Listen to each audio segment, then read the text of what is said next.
Boa Pedro, noite, tudo bom? Robson. Boa noite, tudo bem com vocês? Prazer estar conversando com vocês. Ótimo. Só o áudio está um pouquinho baixo. Opa, vamos ver se a gente melhora assim. Está me ouvindo melhor agora? Sim, muito melhor. Obrigado. Perfeito. Imagine. Bom, Robson, seja bem-vindo a uma das nossas lives. É um prazer ter você aqui. Obrigado por dedicar um pouquinho do seu tempo para a gente conversar nessa noite. A gente que agradece, assim, a gente costuma observar as lives que você faz, assim, todo o conteúdo é muito pertinente e quando veio o convite, claro, a gente aceitou sem demorar. Excelente. Bom, pessoal, fazendo um resumo do currículo do Robson. O Robson é ecólogo graduado pela Unesp, né, Robson?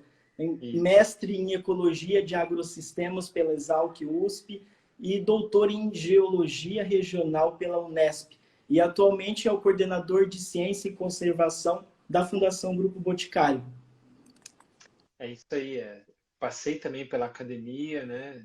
Minha formação, trabalhava bastante com floresta, com biodiversidade, com unidades de conservação. E trabalho na Fundação desde 2012, né? Com estratégias de conservação, políticas públicas, mudanças climáticas. E nos últimos 8 anos, com o apoio a projetos, que é uma das principais ações da Fundação. Exatamente.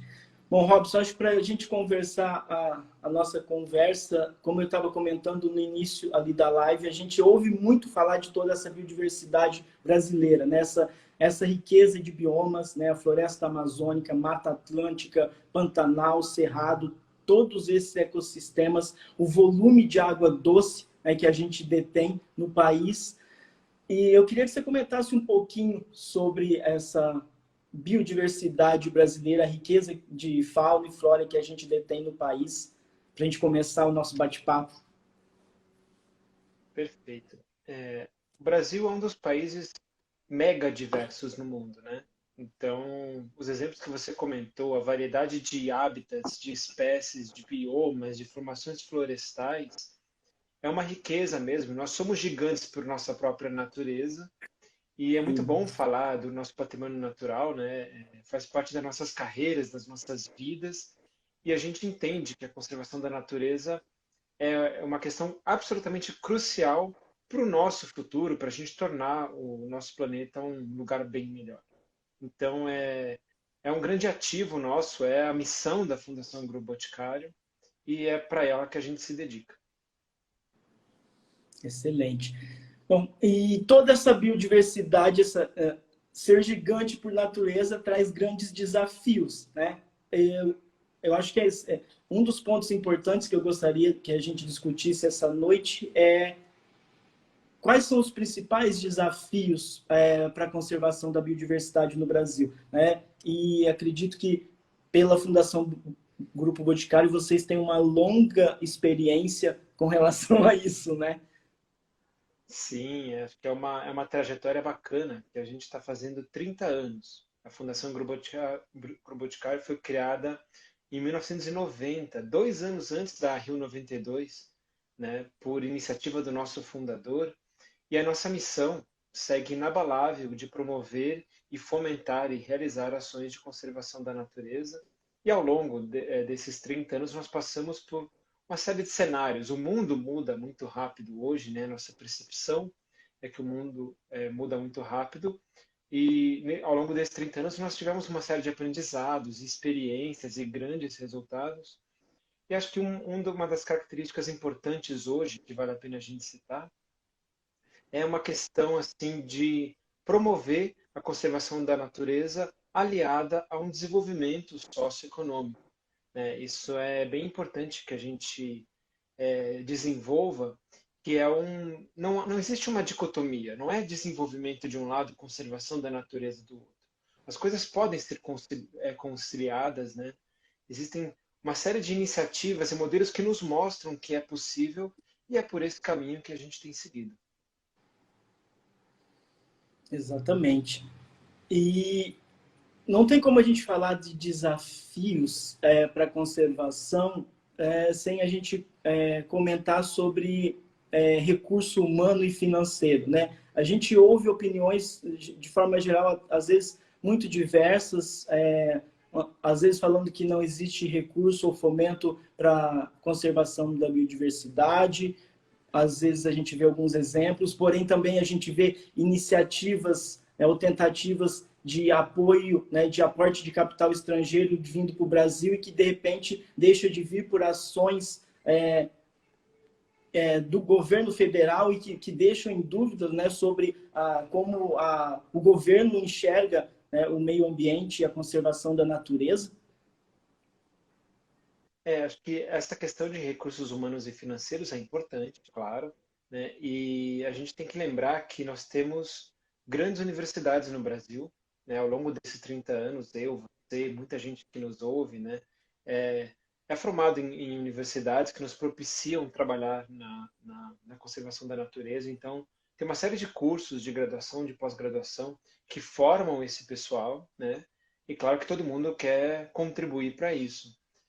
A própria Fundação Grupo Boticário, quando foi criada, a nossa primeira iniciativa foi o edital e a gente tinha como grande parâmetro editais ou chamadas de fomento à pesquisa do CNPq, por exemplo, ou de fundações de amparo à pesquisa dos estados, né? E acho que é uma questão de bastante valor, né, ter em alguns segmentos, como a academia, por exemplo, ter esse financiamento, né, dessas agências que realmente se dedicam muito a isso e contribuíram muito para levar a biologia da conservação brasileira num estágio bem interessante, né, se a gente pensar globalmente.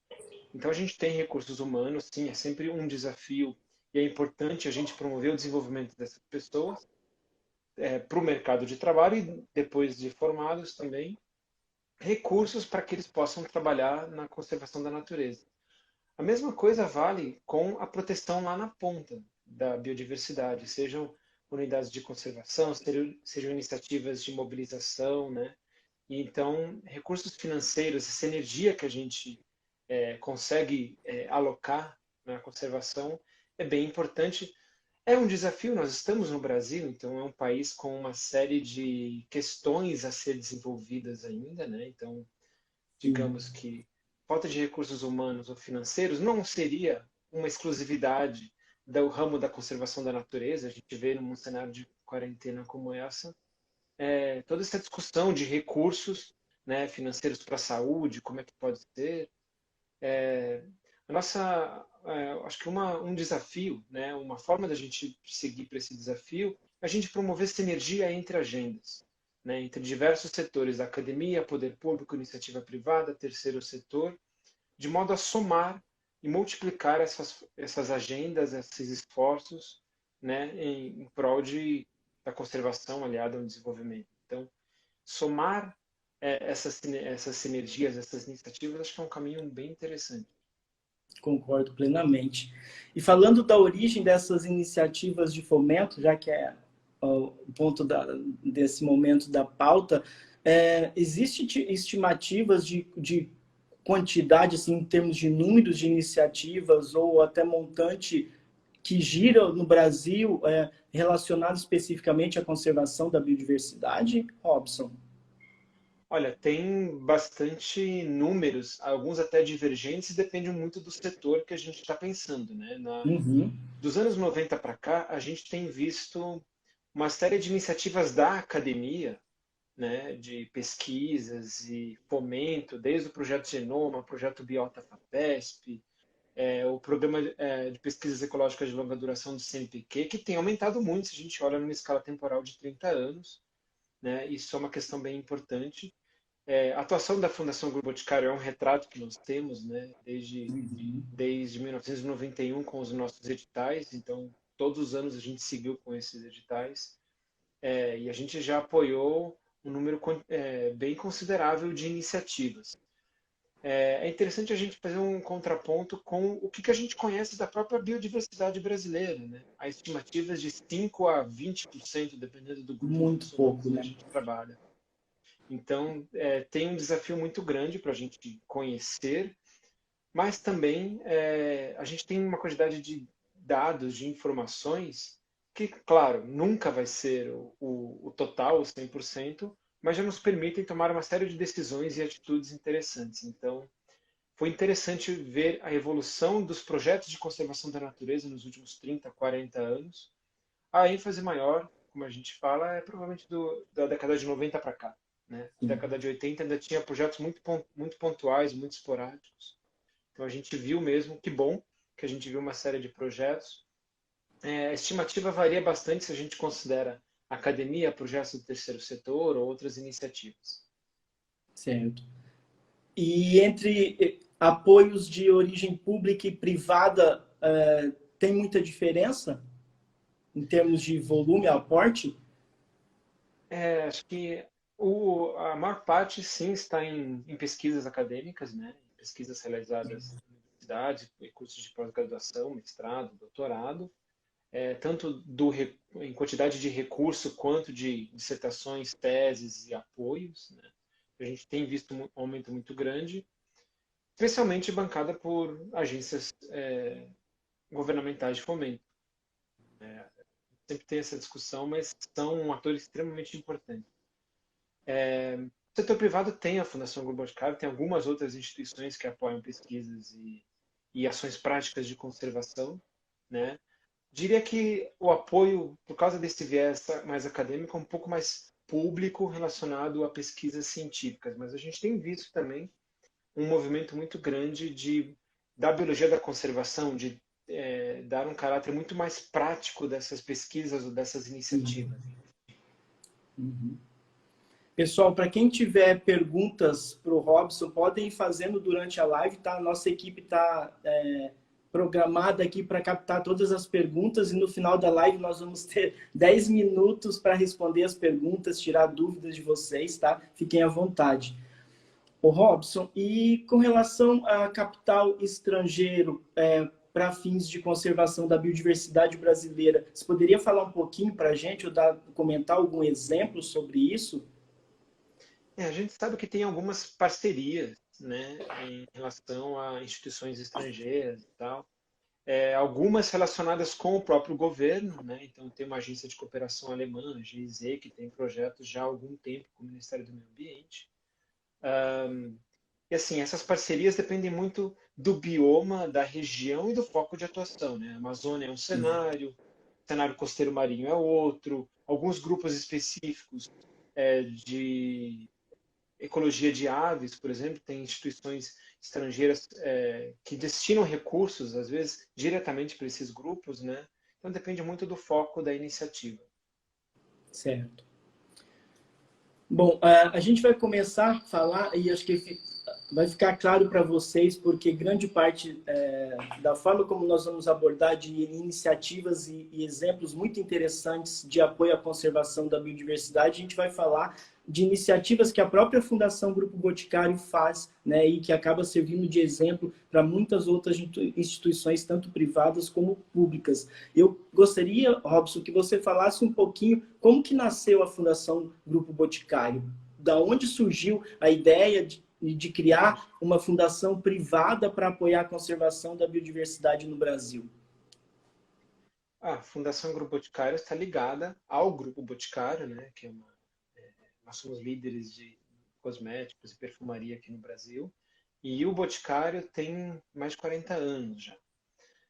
Em 1990, o fundador do Boticário, o Dr. Miguel Kriegsner, se inspirou, né, em uma série de iniciativas do Oriente Médio, de Israel, e decidiu aqui no Brasil fazer algo para devolver à natureza tudo de bom, né, que a gente recebe, né, e transformar a beleza e o mundo.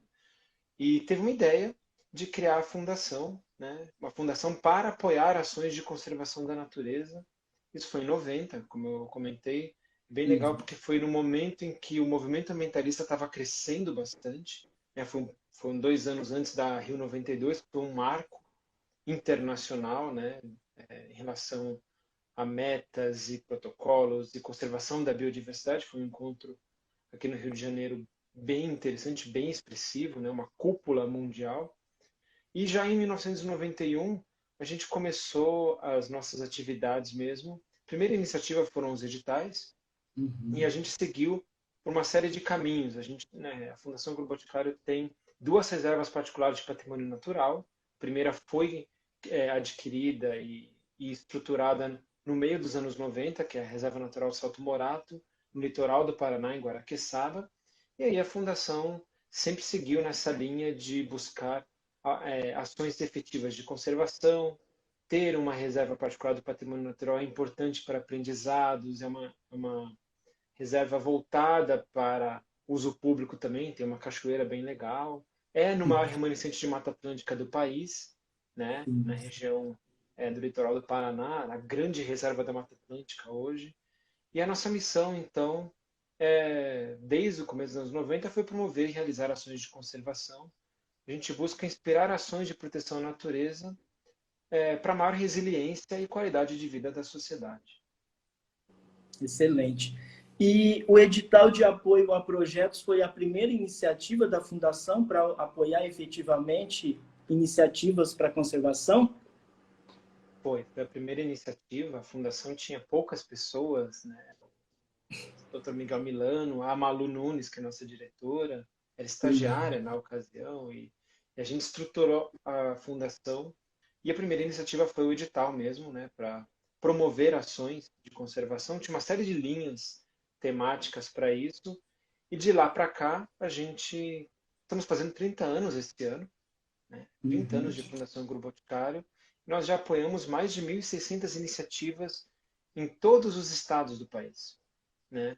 A gente contribuiu com a criação de unidades de conservação, com a descrição de espécies para a ciência, né? Sempre com muito embasamento científico. Mais de 550 unidades de conservação foram beneficiadas e tiveram ações fomentadas. Temos uma atuação muito forte em políticas públicas nos últimos anos, então a gente faz questão de levar os projetos apoiados para os tomadores de decisão, né, para mostrar um embasamento técnico e uma iniciativa, né, do que os projetos recomendam, né, o que os projetos direcionam. Certo. E em algum momento nesse apoio, porque acredito que talvez inicialmente os apoios principais eram voltados ao ambiente terrestre, à fauna e flora, em algum momento o ambiente marinho costeiro entrou com força nessa história. Eu queria que você falasse um pouquinho para a gente dessa inserção do ambiente marinho no apoio da Fundação. Bacana. A Fundação, desde os primeiros editais, tinha uma série de linhas de apoio que envolviam desde a arborização urbana até proteção de espécies nativas e fortalecimento de unidades de conservação. A gente tem trabalhado bastante hoje com o tema de conservação costeira marinha e temos uma atuação destacada nisso, especialmente num contexto que a gente viu que, globalmente, entre os principais financiadores, tem uma média global, de 4% dos seus recursos destinados à área de conservação costeira marinha. Na Fundação, a gente está entre 20% e 25% do nosso montante histórico voltado à costa.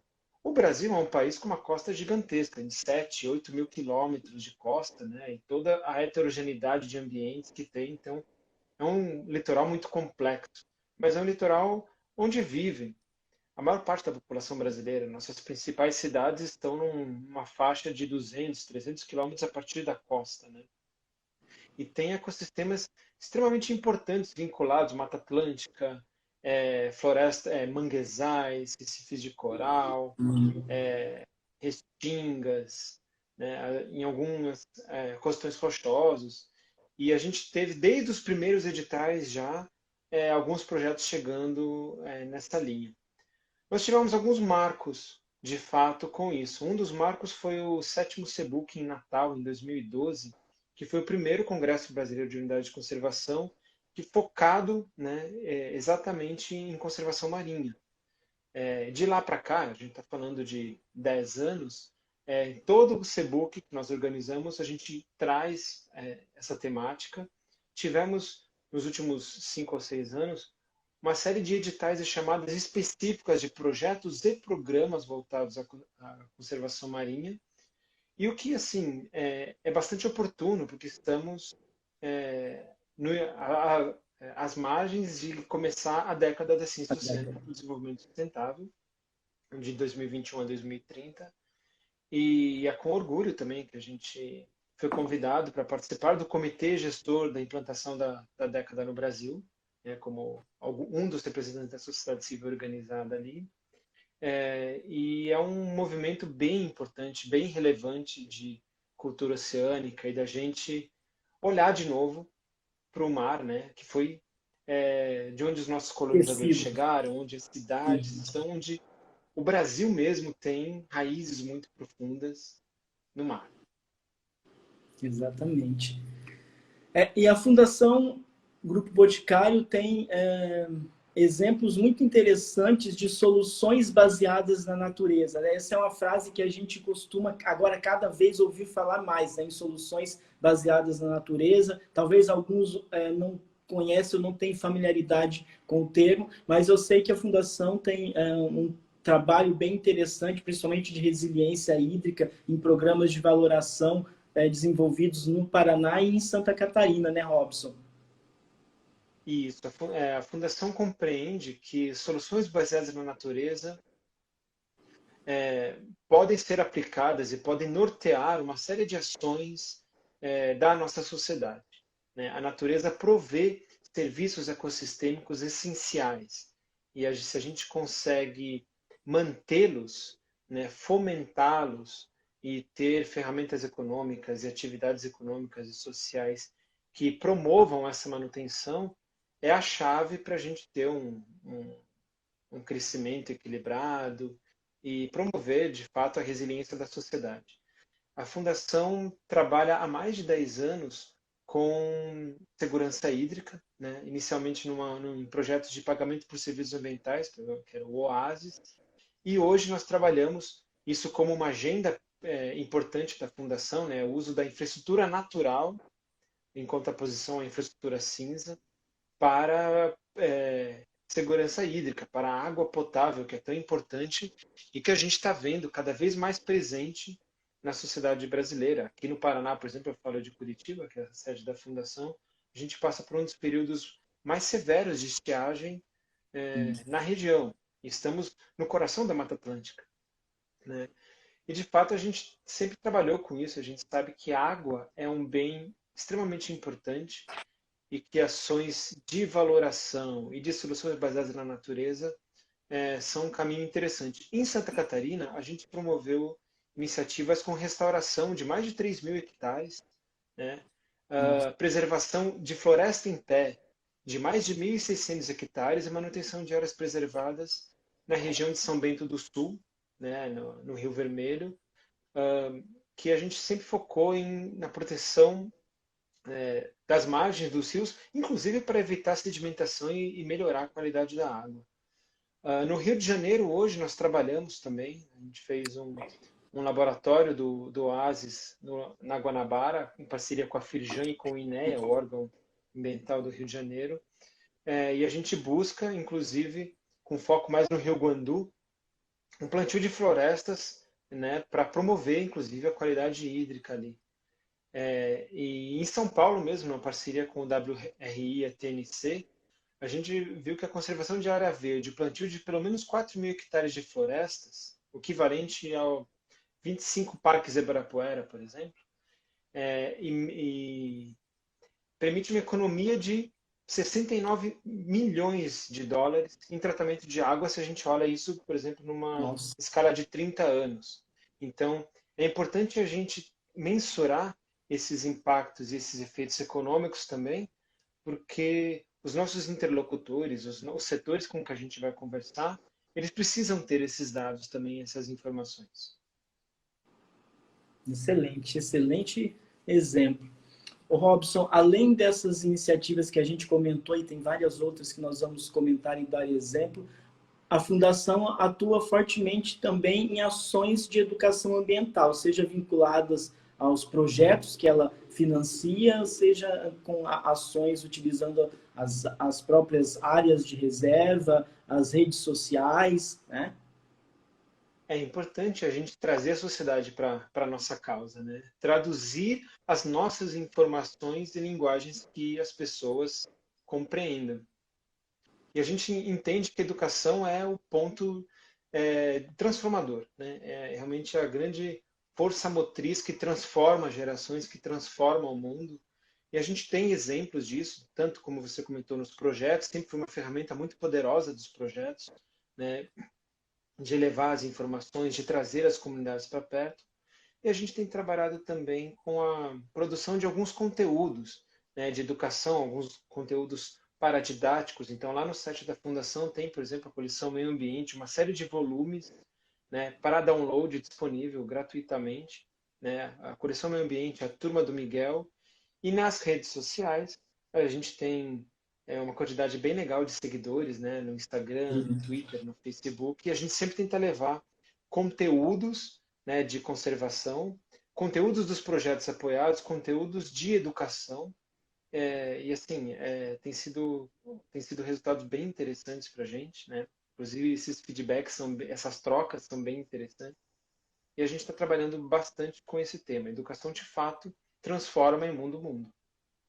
E a gente, de forma geral, ainda tem uma carência muito grande em educação ambiental no Brasil como um todo, né, Robson? Eu estava até comentando com o pessoal esses dias, para muitas pessoas, muitas vezes, se não é num curso de graduação, se vai para de áreas biológicas ou afins, muitas vezes, só muito tarde da vida, as pessoas têm contato ou experiência com educação ambiental de fato, né? Sendo que isso deveria começar lá na base da educação infantil.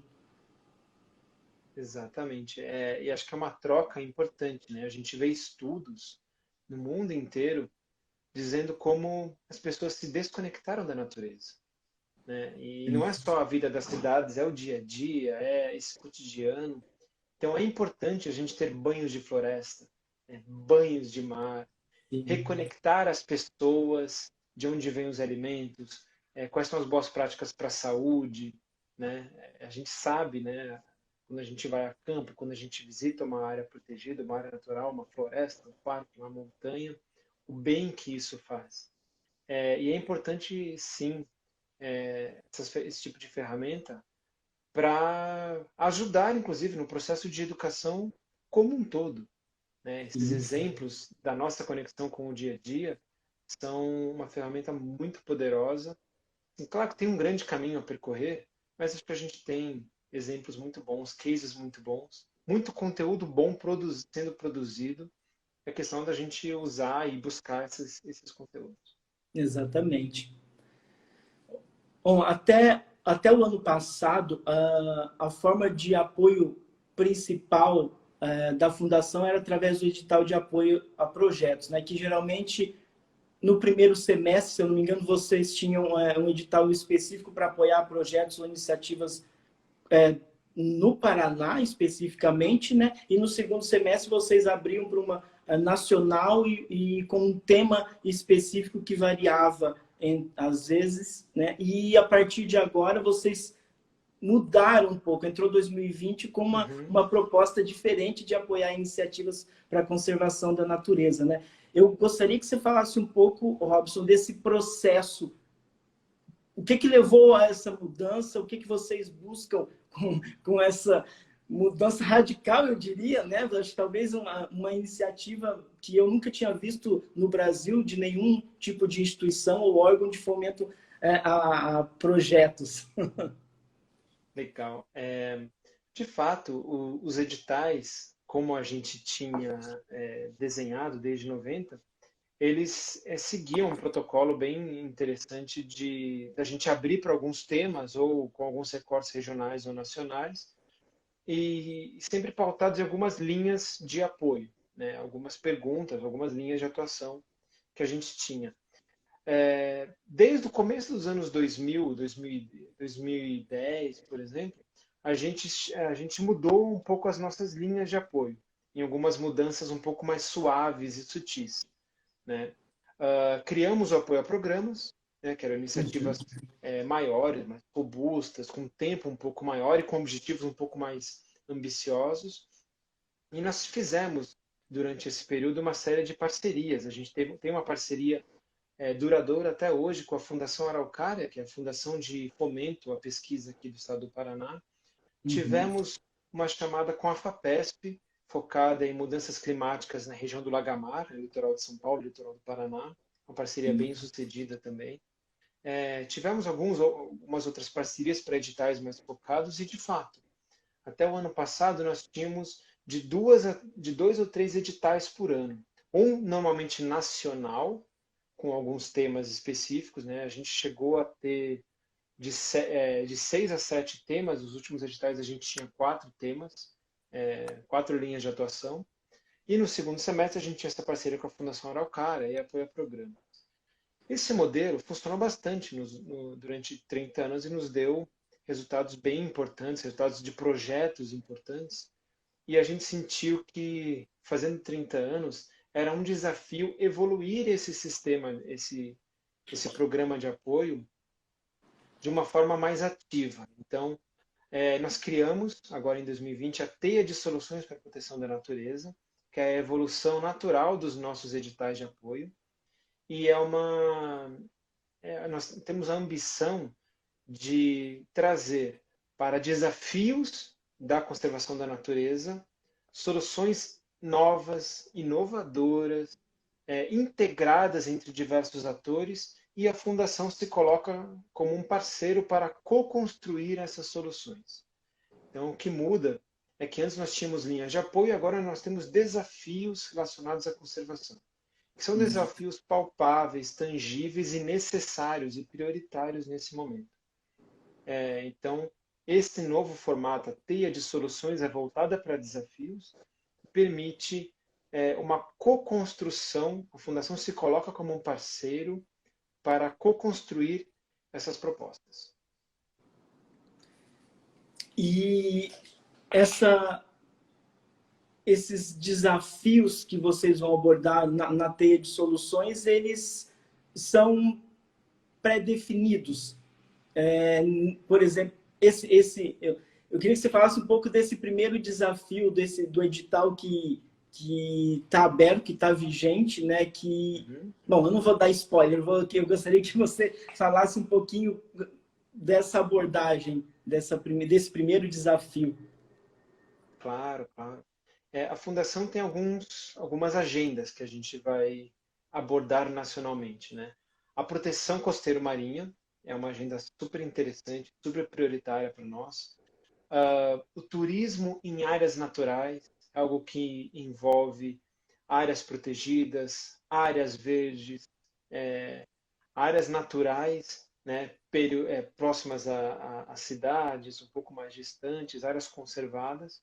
E a gente também tem atuação em alguns territórios, como a Baía da Guanabara, como eu comentei, a Grande Reserva da Mata Atlântica, a Chapada dos Veadeiros, que é onde tem a nossa segunda reserva. A Uhum. região metropolitana aqui de Curitiba, por exemplo, nós temos iniciativas de proteção de mananciais para a qualidade de água, e a Teia de Soluções vai abordar essas questões e esses temas. Então, a nossa primeira chamada, né, uma chamada da Teia, que a gente abriu em fevereiro. Em março teve uma primeira etapa da gente receber os desafios relacionados ao turismo em áreas naturais. Esse período de recebimento de desafios da sociedade foi fechado em março, pouquinho antes da pandemia eclodir aqui no Brasil e de começar a quarentena. Então a gente paralisou um pouco a chamada nesse período, até as coisas, né, a gente ter uma Sim, ideia um pouco de como que as coisas estariam, e a gente retomou agora em junho, né, a chamada. A primeira etapa era para a gente receber esses desafios, quais questões eram pertinentes ao turismo em áreas naturais. Consultamos nossos consultores voluntários e uma série de especialistas de conservação, de inovação, de empreendedorismo, do trade turístico, e refinamos e conduzimos esses desafios para 4 grandes desafios ao tema, né, que são a observação de fauna e flora, o fomento a novos negócios de turismo de natureza, incrementar e fomentar a experiência do turista, destravando gargalos de logística e infraestrutura. E um quarto desafio que a gente recebeu e refinou mobilização e promoção da cultura de natureza. Nessa chamada, a gente busca um círculo virtuoso, né, de pessoas visitando áreas naturais, claro, quando a pandemia chegar ao fim, quando protocolos de saúde forem estabelecidos e com segurança, todo mundo quer se reconectar à natureza. E esses desafios, eles conduzem para um período de inscrição de soluções, que é o período que a gente está agora, até dia 16 de agosto, semana que vem, a gente está recebendo as ideias de soluções para esses 4 desafios. Essas Então, soluções serão... Desculpa, pode.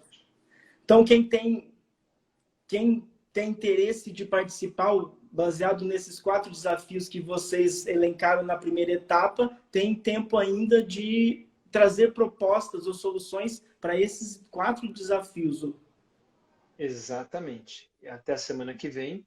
São ideias de soluções, né? Claro, baseadas na atuação das pessoas e em diálogo, né, entre diversos setores e instituições. Até o dia 16 de agosto.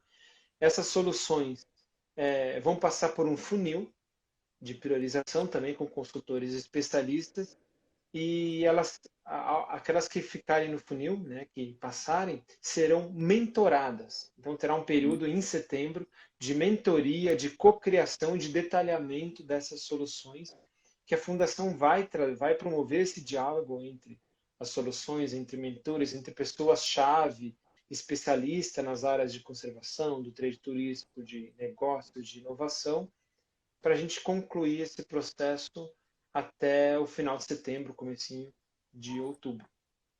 E daí, assim, a gente vai apoiar algumas dessas iniciativas, né, que a gente selecionar, e fazer conexões, inclusive, entre essas iniciativas, entre outros financiadores, outros parceiros, né, promovendo, de fato, um processo de co-construção. A Fundação se coloca numa postura ativa de auxiliar nesses projetos.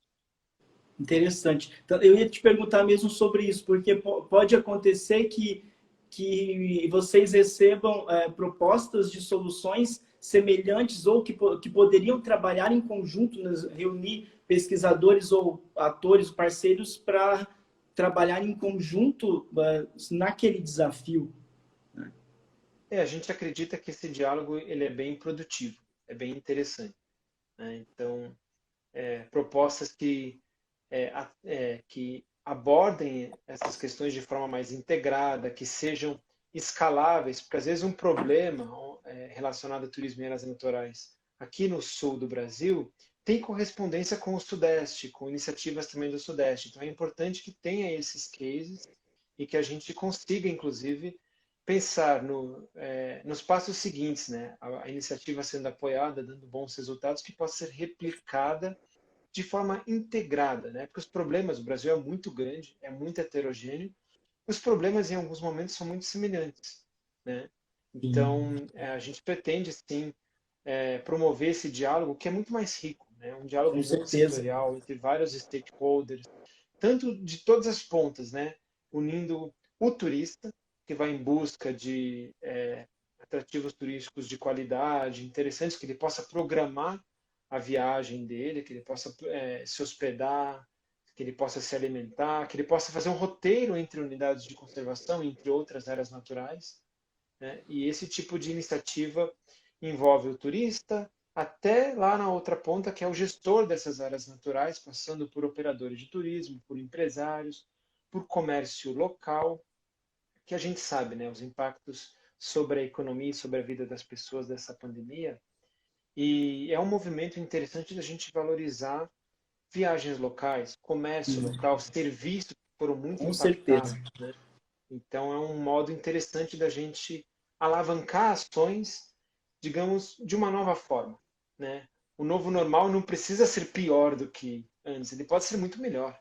Ele pode ser de uma forma muito mais organizada e sustentável. Estão surgindo várias perguntas aqui, especificamente sobre o edital da Teia de Soluções, que eu imaginei que iriam surgir mesmo. E a primeira, que eu acho que é sempre a dúvida da maioria das pessoas, é: qualquer um pode participar? Robson, precisa ter um CNPJ ou a pessoa física pode enviar uma proposta de solução?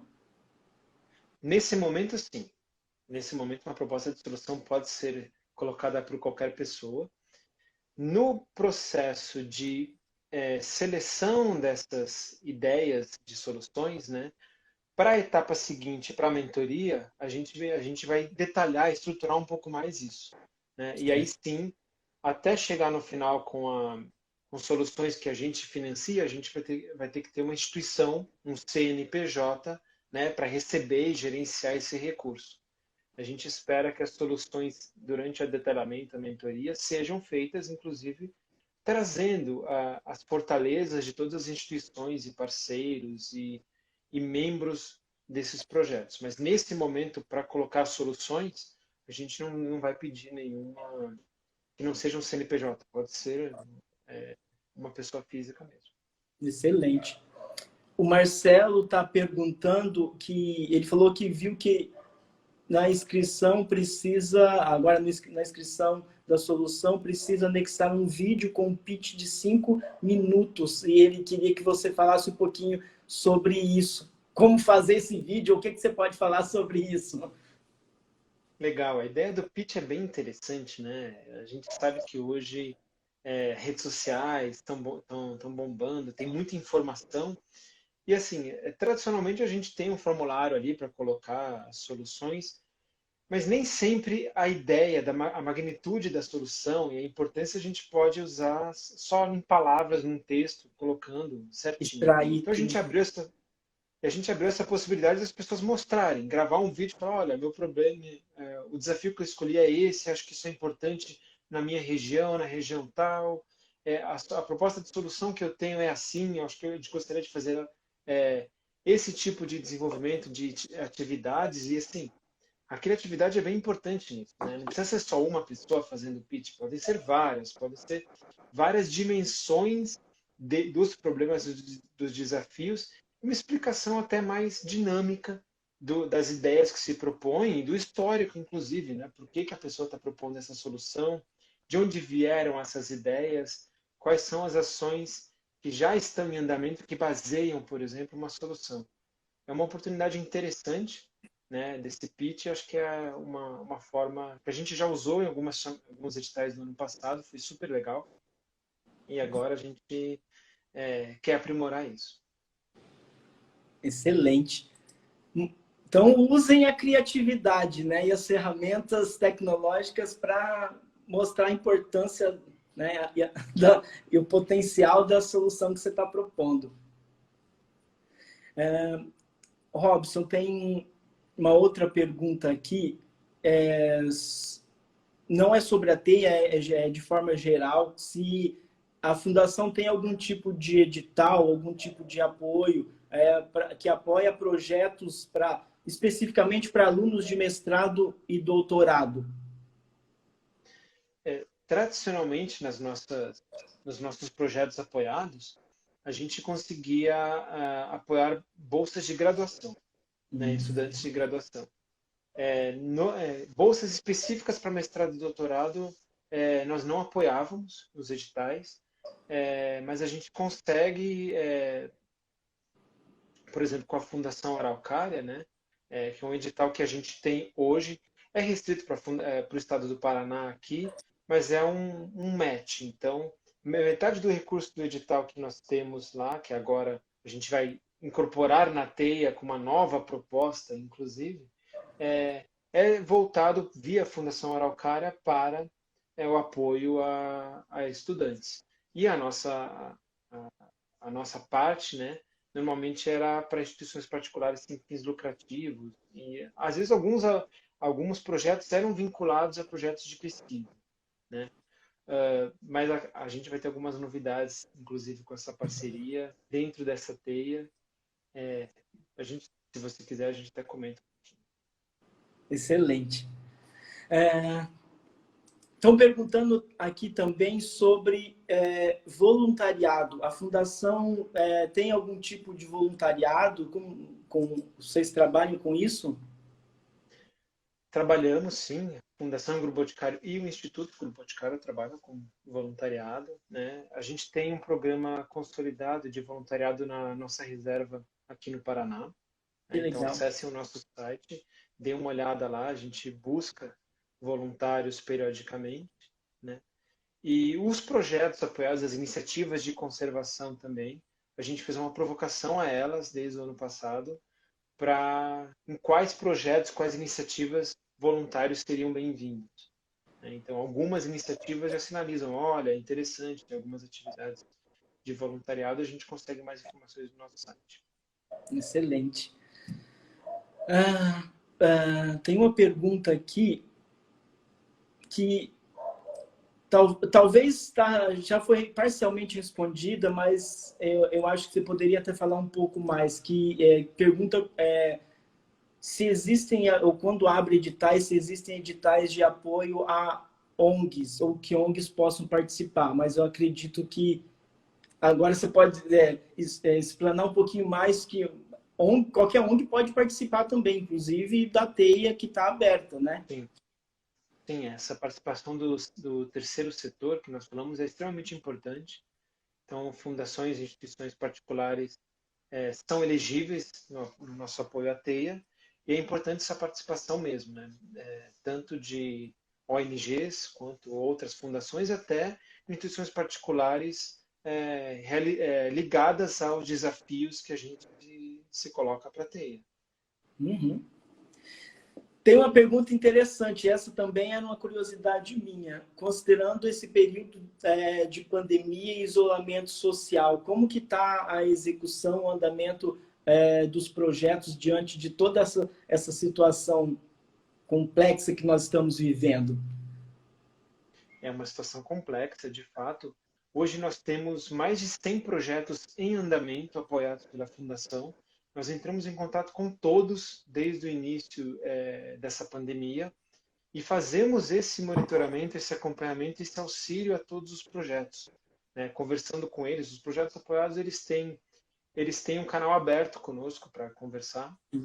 Normalmente a gente busca relatórios semestrais, né, Leandro? Você sabe bem como Pô, é. terminei Então, uma semana retrasada. legal. E a gente sempre faz uma leitura e um acompanhamento, não só pelos relatórios, mas durante o dia a dia. Então a gente perguntou, olha, muitos projetos são parques que estavam fechados durante essa pandemia, como é que funciona, né? O que é necessário para a gente fazer uma adequação no cronograma, né? Quais são as dores dos projetos, as dificuldades, o que a gente pode fazer para ajudar nesse período, né? Então a gente entrou em contato com todos, é, praticamente todos responderam e a gente tem um monitoramento bom dessa situação. Quando é necessário, o projeto consegue postergar um pouco as suas atividades de campo, que foram muito afetadas, né? E todas as alterações e adaptações necessárias a gente auxiliou. E a gente sempre quer que os projetos tenham bons resultados, continuem viáveis, né? Então, toda ajuda que a gente pode dar para os nossos projetos, a gente tenta conduzir. Exatamente. Você acabou de dizer que vocês atualmente estão apoiando 100 projetos, né? Inclusive, tinha uma pergunta aqui, com curiosidade para saber, do total de projetos que vocês apoiam nesse momento, quantos projetos são direcionados ao ambiente costeiro marinho?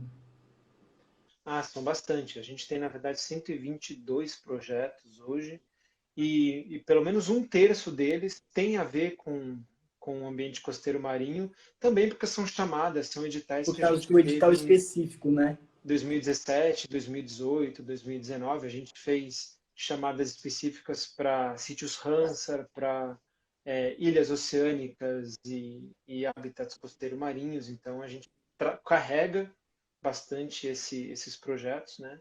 E também temos alguns programas recentemente apoiados, inclusive, o Horizonte Oceânico Brasileiro, do Painel Mar, que é um programa super Exato. legal. Programa de biodiversidade marinha, de levantamento de biodiversidade marinha, toda a costa brasileira. Um programa lá no Monumento Natural Trindade Martim Vaz, né? Logo depois da criação, que nós ajudamos também nesse movimento da sociedade civil para criar. Então, a gente tem uma quantidade de excelentes projetos em andamento e mais de um terço deles tem a ver com essa temática. Muito bom. Tem uma pergunta aqui sobre privatização de áreas naturais de parques. Isso é positivo? Pode ser uma das soluções ou pode trazer mais empecilhos para a conservação da natureza? A gente tem visto algumas iniciativas em alguns locais do país, São Paulo é um estado que tem se destacado nisso, de parcerias, cogestão e concessões de áreas naturais protegidas, especialmente aquelas públicas. Dentro da chamada, né, de turismo em áreas naturais, dentro da TEIA, é interessante sim que a gente tem algumas soluções que abordem questões de gestão e de gerenciamento de unidades de conservação. Eu não diria privatização, porque eu precisaria ver caso a caso, né? E assim, tem uma Sim. série de marcos e o próprio Sistema Nacional de Unidades de Conservação tem suas próprias normas de funcionamento, né? Tanto do nível federal quanto estadual. Mas modelos interessantes, novas soluções de modelos de gestão, uma gestão compartilhada, cogestão, apoio, por exemplo, a marcos legais. Alguns estados têm esses processos de concessão de uso público em algumas áreas, eles cabem dentro da chamada e é interessante a gente promover essa discussão. Excelente. Bom, a gente está caminhando para os minutos finais, Robson. Eu gostaria Nossa, como de. assim já? Quando o papo é bom, passa muito rápido, né? Pessoal, para quem acompanha o nosso projeto, eu estou observando que nós temos aqui participando da live várias pessoas, vários seguidores que inclusive entraram hoje, né, com a divulgação da live e tudo mais, né, que está sendo transmitida também pelo próprio Instagram da Fundação Grupo Boticário. O nosso projeto que nós desenvolvemos com o apoio financeiro da Fundação Grupo Boticário é vinculado ao Instituto Coral Vivo, né? O Instituto Coral Vivo é a instituição executora, né, com o CNPJ e todas as pesquisas que nós estamos desenvolvendo, né, como o Robson gosta de falar, para criar o coral de proveta, desenvolvido nessa parceria entre o Projeto Coral Vivo, o Instituto Coral Vivo e com o apoio financeiro da Fundação Grupo Boticário ao longo desses 3 anos. Né? Então, eu gostaria de publicamente agradecer o apoio que a Fundação tem nos dado. Né? O nosso projeto só nasceu e conseguiu tomar essa proporção, crescer e desenvolver as atividades que a gente está desenvolvendo de pesquisa, de educação ambiental e que muitas outras novidades vão vir por aí até a conclusão do projeto, graças ao apoio que a Fundação tem nos dado. Né? Então, e como o Robson comentou, esse canal aberto de diálogo, uma forma, um formato de apoio completamente diferente daqueles moldes quadradinhos que a gente estava acostumado a receber de CNPq e de outras agências de fomento. Né? Então, de fato, é uma experiência muito, eu diria, transformadora, né? Tanto porque eu já tinha concorrido a um edital anterior da Fundação Grupo Boticário, escrevendo aquele projeto naquele molde tradicional que a gente é acostumado a fazer, né, para o CNPq, e obviamente a primeira tentativa não foi aprovada, até que eu tive que me reinventar para entender esse formato diferente e, de fato, né, que ciência, educação ambiental, comunicação, tudo isso está extremamente envolvido e é assim que a gente consegue desenvolver um projeto que tenha, de fato, impacto positivo para a conservação da biodiversidade, né, Robson? Perfeito, Leandro. Assim, o projeto de vocês é uma referência dentro da fundação, né? Quando chegou a proposta, assim, a gente viu que vocês buscaram inovação, uma técnica, né, para os corais de proveta, para resolver um problema importante, né? Então, buscar essas sinergias com outras áreas de conhecimento é uma forma brilhante de inovação e é um tipo de projeto, é um modelo, é um exemplo de projetos que a gente tem buscado, da gente fazer coisas diferentes e buscar novas soluções. E de fato, assim, agradeço as palavras, é muito gratificante trabalhar na fundação, apoiar esses projetos e dar nossa contribuição para a conservação do patrimônio natural brasileiro, né, que faz parte da nossa vida, da nossa causa, da nossa essência. E é tão bom, né, a gente conseguir fazer o bem, trabalhar e de uma forma organizada e conseguir grandes resultados. E, de fato, tudo que a gente faz na Fundação também a gente deve aos projetos apoiados, a dedicação dos pesquisadores, a interlocução de todo mundo envolvido com o projeto. E, de fato, são grandes conquistas, um motivo de muito orgulho para a gente ter mais de 1.600 iniciativas apoiadas ao Com longo desses certeza. 30 anos. Obrigado. Bom, em nome de toda a equipe RIFBank, eu agradeço a sua participação, o envolvimento de toda a equipe da Fundação, né, ao longo dessas semanas, em preparando pauta e organizando tudo, e para que a gente conseguisse fazer essa live hoje. Então, muito obrigado, viu, Robson, pela sua participação. Eu que agradeço, Leandro, agradeço a todo mundo que acompanhou a gente na live. Aproveito para convidá-los, né, novamente até semana que vem para a nossa chamada de turismo em áreas naturais. Visitem as nossas redes sociais, tem muito conteúdo ali, inclusive da Teia de Soluções, o nosso website.